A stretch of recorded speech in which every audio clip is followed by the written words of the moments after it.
सूर्य व्रत विधि। सूर्य व्रत रविवार के दिन करना चाहिए। इस दिन नमक का सेवन ना करें। ये व्रत वैशाख माघ शीष माघ माह में प्रारंभ किया जाना चाहिए। माघ शीष शुक्ल पक्ष के पहले रविवार को व्रतकर्ता प्रातःकाल नित्य कर्मों के उपरांत शुद्ध आसन पर बैठकर सूर्यदेव के व्रत के लिए हाथ में जल अक्षत लाल सुपारी लेकर संकल्प करें। संकल्प के बाद शास्त्रोक्त मत से स्वर्ण निर्मित सूर्य मूर्ति का गंध पुष्प धूप दीप तथा नैवेद्य से पूजन करें। जहाँ तक हो सके एक प्रकार का अन्न ही व्रतकर्ता को ग्रहण करना चाहिए। शास्त्रोक्त दृष्टि से रात्रि को जल ग्रहण करना भी निषेध कहा गया है। 1 वर्ष तक इस व्रत को करके शास्त्र सम्मत क्रियाओं से विधि पूर्वक उत्थापन कर्म करें। इस व्रत के प्रभाव से असाध्य रोग कोढ़ नेत्र पीड़ा दीर्घ रोगों का नाश होता है तथा प्राणी निरोगी होता है और उसे निस्संदेह पुत्र की प्राप्ति होती है। यदि रविवार के दिन सूर्य की संक्रांति व शुक्ल पक्ष की सप्तमी पड़ रही हो तो उस दिन का किया हुआ व्रत पूजन महापुण्यकारी होता है। सूर्य व्रत 1 वर्ष अथवा 30 या 12 रविवारों तक करना चाहिए।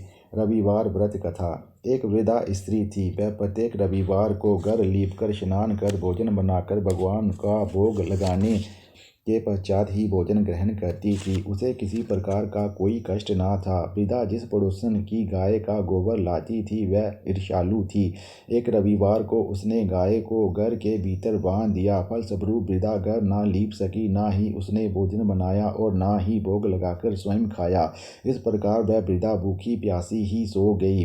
रात्रि में भगवान ने उसे सपन में दर्शन देकर एक गाय भेंट स्वरूप दी। जब प्रातःकाल वृद्धा उठी तो उसने अपने आंगन में एक सुंदर गाय और बछड़े को बांधा देखा। बुढ़िया अति प्रसन्न हुई। उसने गाय और बछड़े को बाहर बांध दिया। पड़ोसन को उस वृद्धा से और ईर्ष्या तब हुई जब उसने गाय को सोने का गोबर करते हुए देखा। उसने उस सोने के गोबर को उठाकर अपनी गाय का गोबर वहां रख दिया। अब वह प्रतिदिन ऐसा ही करती। बेचारी बोली वृद्धा को कुछ खबर ही नहीं थी।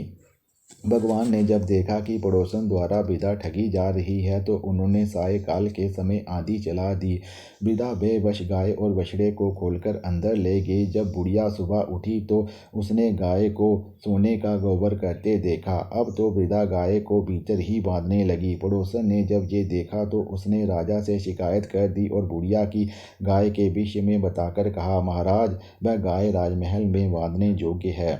राजा ने जब सोने का गोबर देने वाली गाय के विषय में सुना तो उन्होंने अपने सिपाहियों को भेजकर वृद्धा की गाय व बछड़े को महल में मंगवा लिया और सिपाहियों को उसकी रक्षा हेतु प्रबंध करने को कहा। प्रातः राजा जब सोने का गोबर देखने की लालसा में आया तो सारा महल गंदा हो गया था। राजा ने वृद्धा को बुलाकर पूछा, है वृद्धा, मैंने तो सुना था कि तुम्हारी गाय सोने का गोबर देती है, परंतु यहाँ तो सब कुछ उल्टा हो रहा है। ये क्या माजरा है?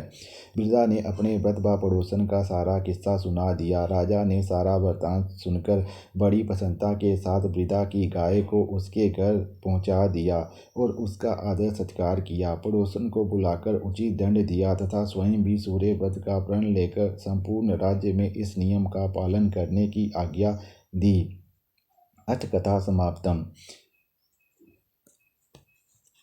ओम नमो सूर्याय नमः। ओम नमो सूर्याय नमः।